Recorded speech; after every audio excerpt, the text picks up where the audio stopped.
नमस्कार viewers. Corona virus, cyclone और अब 27 साल का सबसे बड़ा लोकस्ट अटैक। अब यहाँ पर भी कुछ रिपोर्टर्स इंडिया के इसे पाकिस्तान की साजिश बताकर दिखा रहे हैं और इसे कॉन्स्पिरेसी थ्योरी से जोड़ रहे हैं पाकिस्तान की। क्या है ये लोकस्ट? क्या रीज़न है इनके यहाँ आने का? क्या डिस्ट्रक्शन ये टिड्डे मचा सकते हैं? कैसे इन्हें हम कंट्रोल कर सकते हैं? और क्या रियली में कोई पाकिस्तान की कॉन्स्पिरेसी थ्योरी है इसके पीछे? ऐसे बहुत सारे सवालों के जवाब हम इस वीडियो में जानेंगे।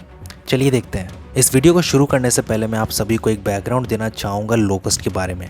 लोकस्ट, जिसे हम टिड्डा या फिर ग्रासहोपर के नाम से जानते हैं, ये देखने में ऑर्डिनरी ग्रासहोपर्स जैसे होते हैं। जब ग्रासहोपर स्वॉर्म यानी झुंड में घूमने लगते हैं तो हम इसे लोकस्ट कहते हैं। लोकस्ट डेंजरस नहीं होते जब तक ये स्मॉल ग्रुप्स में रहते हैं, जिसे हम सॉलिटरी फेज के नाम से भी जानते हैं। लेकिन ये ग्रासहोपर्स को ड्राई सीजन में जब वेजिटेशन की कमी हो जाती है तो इन्हें एक साथ आना पड़ता है बचे हुए वेजिटेशन वाली जगह में। इस अचानक की क्राउडिंग से इनके बिहेवियर में चेंज आने लगता है, जिसके बाद लोकस्ट तेज़ी से एक साथ मूवमेंट करने लगते हैं और खाने लगते हैं। एंड जब बारिश आती है, जिससे इन्हें एक मॉइस्ट सॉइल और अबंडेंट ग्रीन वेजिटेशंस मिलता है, जो इनके लिए परफेक्ट एनवायरनमेंट बनाता है इनके ग्रोथ के लिए, जिससे ये और तेज़ी से अपनी पॉपुलेशन बढ़ाने लगते हैं, जिससे और क्राउड बढ़ जाती है, जिसकी वजह से ये ट्रांसफॉर्म यानी कि विकसित हो जाते हैं सॉलिटरी फेज से ग्रेगेरियस फेज में, जिसके बाद ये स्वार्म बनाना शुरू करते हैं। लोकस्ट के नॉर्मल ग्रुप को अपसर्ज बोलते हैं और लार्ज ग्रुप को प्लेग बोलते हैं। अब आप सवाल पूछेंगे कि किस फेज़ में टिड्डे ग्रेगेरियस फेज़ में विकसित हो जाते हैं। इसके लिए मैं आपको इनकी लाइफ साइकिल समझाना चाहूँगा। टिड्डे अंडों से निकलने के बाद नॉन फ्लाइंग निम्ब यानी जब उनके पंख नहीं होते तभी वो ग्रेगेरियस फेज़ में ट्रांसफॉर्म यानी कि विकसित हो सकते हैं। जैसे कि आप इस पिक्चर में देख रहे हैं कि जब ये टिड्डे सॉलिटरी फेज़ में रहते हैं तो ग्रीन कलर के दिखते हैं, और जब इनके नेचर में चेंज आना शुरू हो जाता है तो ये ब्लैक एंड येलो कलर में ट्रांसफॉर्म हो जाते हैं, जिसे हम ग्रेगेरियस फेज़ बोलते हैं। इसके बाद जब ये टिड्डे बड़े हो जाते हैं यानी कि जब इनके पंख आ जाते हैं, तब अगर ये सॉलिटरी फेज़ में रहेंगे तो सैंड कलर के दिखते हैं, और अगर ग्रेगेरियस फेज़ में ट्रांसफॉर्म हो जाते हैं तो येलो कलर के हो जाते हैं। यानी सिंपल भाषा में बोले तो टिड्डे जिनकी लाइफ साइकिल 3 से 5 महीने की होती है, वो अपने पूरे लाइफ साइकिल में कभी भी सॉलिटरी फेज से ग्रेगेरियस फेज में ट्रांसफॉर्म हो सकते हैं, अगर यदि इन्हें फेवरेबल एनवायरनमेंट मिला तो। लोकस्ट को ब्रीड करने और अंडे देने के लिए डेजर्ट जैसे लैंड की ज़रूरत होती है, जहां वो एग्स देते हैं। एंड रेनी सीज़न आने के बाद ये टिड्डे ग्रीन वेजिटेशन में रहते हैं, क्योंकि ये इनके डेवलपमेंट के लिए अच्छी जगह होती है। अपने 3 से 5 महीने के लाइफ साइकिल में एक सिंगल ग्रेगेरियस फीमेल लोकस्ट एक बार में 60 से 80 एग्स देती है। ऐसा वो 3 बार अपने पूरे लाइफ साइकिल में अंडे दे सकती है। एक लोकस्ट स्वार्म एक दिन में on an average 150 kilometres travel कर सकते हैं, और ये बहुत देर तक हवा में रहकर ट्रैवल कर सकते हैं। इसका अंदाज़ा आप इसी से लगा सकते हैं कि ये नॉन स्टॉप रेगुलर ट्रिप करते हैं रेड सी का। एक नॉर्मल लोकस्ट स्वार्म की साइज़ 460 स्क्वायर माइल्स के अराउंड होती है, जिसमें 40 to 80 मिलियन लोकस्ट होते हैं। एंड एक लोकस्ट पर डे अपने बॉडी वेट जितना कंज्यूम कर सकता है। सो अगर यदि मैथमेटिकली देखें तो एक लोकस्ट का वेट नॉर्मली 2 ग्राम्स होता है। सो अगर ये 2 grams of fresh food every day खाता है, विच मीन्स एक नॉर्मल लोकस्ट स्वार्म में 40 मिलियन लोकस्ट होते हैं, तो सब मिलकर 35,000 लोगों का एक दिन का खाना खा सकते हैं। ये लोकस्ट हर वो चीज़ खाते हैं जैसे कि green plants, crops, fruits, grass. Means आप समझ सकते हो जब ये किसी जगह से गुजरते हैं तो कितनी तबाही मचा सकते हैं। अब कुछ इनकी हिस्ट्री के बारे में जानते हैं। 1993 के बाद 27 ईयर्स का सबसे बड़ा लोकस्ट प्लेग कहा जाता है ये भारत में। लोकस्ट प्री हिस्टोरिक पीरियड से ही प्लेग बनाते आए हैं, और लोकस्ट अटैक के बारे में एंशिएंट पिरामिड पर ड्रॉ करके बताया गया है। इनफैक्ट इनके बारे में महाभारत, बाइबल, कुरान में भी जिक्र किया गया है। 747 BC से पहले के संस्कृत पोएम में लोकस्ट के बारे में बताया गया है। अब आप पूछेंगे क्या रीज़न है इनके यहाँ आने का? ऑब्वियस रीज़न है, लोकस्ट यहाँ पर अंडे देने आते हैं। लोकस्ट अपनी जनरेशन को एक बार में 20 टाइम्स इंक्रीज़ करते हैं और उसके बाद चले जाते हैं। क्योंकि पिछले साल इंडिया में मानसून समय से पहले आया था और बहुत देर तक रुका था, इसीलिए कहा जाता है कि उन्होंने अपनी 3 जनरेशन पिछले साल यहाँ इंडिया में बढ़ाई, दैट इज़ 1600 टाइम्स। इन लोकस्ट प्लेग का मेन रीज़न है climate change due to global warming. Experts के हिसाब से क्लाइमेट चेंज और ग्लोबल वार्मिंग की वजह से इंडियन ओशन गर्म हो रही है, जिससे तेज़ बारिश और फ्लड आए लेट 2019 में, जिसकी वजह से इन लोकस्ट के लिए एक फेवरेबल एनवायरनमेंट मिला अफ्रीका और अरेबियन पेनिनसुला में। फर्दर इंडिया में प्री मानसून रेन और बंगाल में आए साइक्लोन के विंड ने इन्हें हेल्प किया समय से पहले यहाँ आने के लिए। ये locust mainly Africa, middle east and Asia में पाए जाते हैं। फरवरी 2020 में ईस्ट अफ्रीका में बहुत बड़ा लोकस्ट प्लेग आया था, जिसके बाद ये लोकस्ट स्वॉर्म मिडल ईस्ट की तरफ गए, फिर ईरान, पाकिस्तान और अब ये इंडिया में आ गए हैं। अब सवाल आता है कि वाई शुड वी केयर। जैसे कि मैंने आपको बताया था कि ये लोकस्ट हर वो चीज़ खाते हैं जो फार्मर्स उगाते हैं, लेकिन अभी तक ये स्वॉर्म उतना डैमेज इंडिया में नहीं कर पाए हैं, क्योंकि इंडिया के ज़्यादातर जगहों पर रबी क्रॉप्स की खेती हो चुकी है और खरीफ की खेती में अभी टाइम है।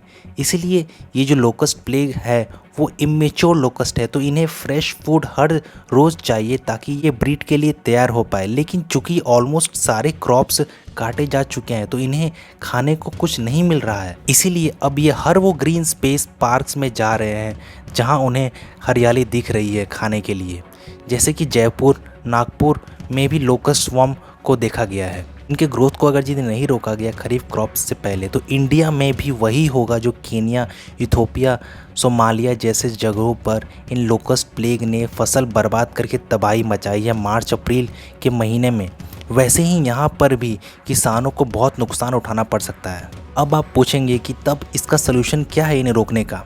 Solution number 1, use of chemical pesticides और इंसेक्टिसाइड्स। लोकस्ट स्वॉर्म को रोकने के लिए केमिकल पेस्टिसाइड्स और इंसेक्टिसाइड्स का स्प्रे किया जा सकता है इन लोकस्ट पर या फिर उन वेजिटेशन पर जिस पर ये बैठेंगे।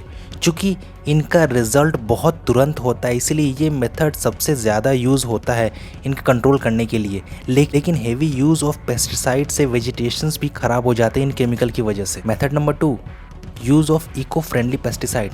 दूसरा मेथड है इनको रोकने का with the use of eco friendly pesticide, जिससे वेजिटेशन को, एनवायरनमेंट को भी कोई नुकसान नहीं पहुंचता। लेकिन इको फ्रेंडली पेस्टिसाइड इतनी स्लोली काम करते हैं कि तब तक पूरी फसल ख़राब हो सकती है।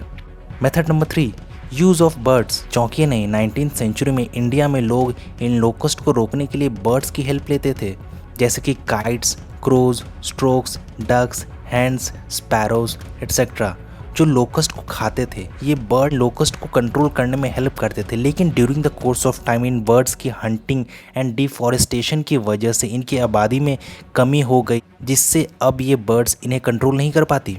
Method number 4, loud noise. Locust loud music से दूर भागते हैं, तो इसीलिए गवर्नमेंट ने फार्मर्स को एडवाइस किया है कि आप लाउड म्यूज़िक बजाइए रेगुलर इंटरवल्स पर, जिससे ये दूर भागे। दोस्तों, यहाँ पर वो 5 मिनट्स का मोदी जी का थाली बजाने वाला मेथड यूज़ आ सकता है। जोक सपाट, इस मेथड को हमारे किसान भाई यूज़ भी कर रहे हैं इन्हें भगाने के लिए, लेकिन ये एक शॉर्ट टर्म सोल्यूशन है, क्योंकि आप इसे एक जगह से भगाएंगे तो ये दूसरी जगह जाकर बैठ जाएगा। मेथड नंबर 5, पांचवा सोल्यूशन है कि हम पाकिस्तान का सोल्यूशन यूज़ करें लोकस्ट को ख़त्म करने के लिए। अब आप पूछेंगे कि क्या है वो मेथड जो पाकिस्तान यूज़ कर रहे हैं इन लोकस्ट से लड़ने के लिए। ये आइडिया बेस्ड है एक प्रोजेक्ट जो पाकिस्तान के ओकाड़ा डिस्ट्रिक्ट में टेस्ट किया गया है, जिसमें सरकार फार्मर्स को बोलती है कि लोकस्ट को पकड़ कर लाएं, जिसके बदले में सरकार आपको पैसे देगी इसके रिटर्न में। और इन पकड़े हुए लोकस्ट को वो चिकन फीड्स की तरह यूज़ करेंगे, क्योंकि लोकस्ट में 70% प्रोटीन होता है इन कंपेयर टू सोयाबीन जिसमें 45% प्रोटीन होता है। अब आप पूछेंगे कि कितने रुपए पाकिस्तान दे रही है इन फार्मर्स को, तो इसका जवाब है 20 पाकिस्तान रुपीज़ पर केजी ऑफ लोकस्ट, यानी कि इंडियन करेंसी में 9 रुपये पर केजी ऑफ लोकस्ट। रिपोर्ट के हिसाब से फार्मर्स एक रात में 9,000 रुपये इंडियन करेंसी के हिसाब से कमा लेते हैं। पाकिस्तान में एस्टिमेटेड 1.5 बिलियन चिकन्स पाले जाते हैं। Pakistan currently 3 lakh ton soybean import करता है। Soybean meals 90 Pakistan rupees per kilo में बिकते हैं। वहीं लोकस्ट तो फ्री में। लोकस्ट में सिर्फ उनको पकड़ने और प्रोसेसिंग का कॉस्ट लगेगा, जिससे पाकिस्तान की फॉरेन एक्सचेंज कॉस्ट भी बचेगी। इस आइडिया का क्रेडिट जाता है मोहम्मद खुर्शीद और जौहर अली को। इन्होंने बताया कि स्टार्टिंग में जब ये आइडिया इन्होंने इंट्रोड्यूस किया था तो इन पर लोगों ने बहुत मजाक बनाया था, लेकिन बाद में ये आइडिया रियली में काम करने लगा, जिससे किसान इसके थ्रू अब गवर्नमेंट की हेल्प के साथ साथ पैसे भी कमा सकते हैं। दोस्तों, इस आइडिया को इंडिया में भी अपनाना चाहिए इस लोकस्ट प्रॉब्लम से लड़ने के लिए।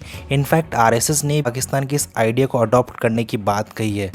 अब यहाँ पर कुछ लोग बोलेंगे कि पाकिस्तान का आइडिया को हम क्यों लें, लेकिन अगर आइडिया अच्छा है और लॉन्ग टर्म सोल्यूशन भी है तो अडॉप्ट करने में कोई प्रॉब्लम नहीं है। दोस्तों, अगर यदि आपके पास और भी कोई सोल्यूशन है तो आप नीचे कमेंट सेक्शन में हमें बता सकते हैं। इसको खाने का सोल्यूशन छोड़कर, क्योंकि कितना खा लेंगे आप लोकस्ट, दिन रात तो नहीं खा सकते ना। दोस्तों, वीडियो कंक्लूड करने से पहले मैं कहना चाहूँगा कि अगर इस लोकस्ट प्लेग को टाइम पर नहीं रोका गया तो ये लैक्स टन्स ऑफ ग्रेन्स और वेजिटेबल्स खत्म कर देंगे, which will push India further into economic trouble after corona virus lockdown, जिसकी वजह से इंडियन इकोनॉमी में और भी स्लो डाउन आएगी। तब और भी रिलीफ पैकेज गवर्नमेंट को अनाउंस करने पड़ेंगे, इन्फ्लेशन इंक्रीज़ होगा, चीज़ों के दाम बढ़ेंगे due to fall in supply. Last में मैं पूछना चाहूँगा कि कैसे कुछ लोगों को इसमें पाकिस्तान की कॉन्स्पिरेसी लगती है। मीन्स आप कुछ भी बता दोगे अपने न्यूज़ चैनल में तो क्या लोग बिलीव कर लेंगे? The people are very much clever nowadays, और ऐसे फर्जी कॉन्स्पिरेसी थ्योरी पर बेवकूफ़ नहीं बनेगी। दोस्तों, आप नीचे कमेंट सेक्शन में हमें बता सकते हैं, अपनी राय दे सकते हैं इस लोकस्ट प्लेग अटैक के बारे में। अगर यदि आप हमें या हमारे काम को सपोर्ट करना चाहते हैं तो हमारे YouTube channel story teller Sandeep को सब्सक्राइब करके हमारा मेंबर बनकर हमें सपोर्ट कर सकते हैं, ताकि इस तरह हर इन्फॉर्मेटिव वीडियो आपके साथ हम शेयर कर सकें। साथ ही साथ अपने फ्रीडम ऑफ एक्सप्रेशन का फ़ायदा उठाइए। वीडियो पसंद आए तो लाइक कीजिए, नहीं पसंद आए तो डिसलाइक कीजिए, और अगर यदि आपको लगता है कि ये वीडियो और लोगों तक पहुँचना चाहिए तो शेयर कीजिए। मिलते हैं अगले वीडियो में एक नए टॉपिक के साथ। तब तक के लिए स्वस्थ रहिए, सुरक्षित रहिए। जय हिंद।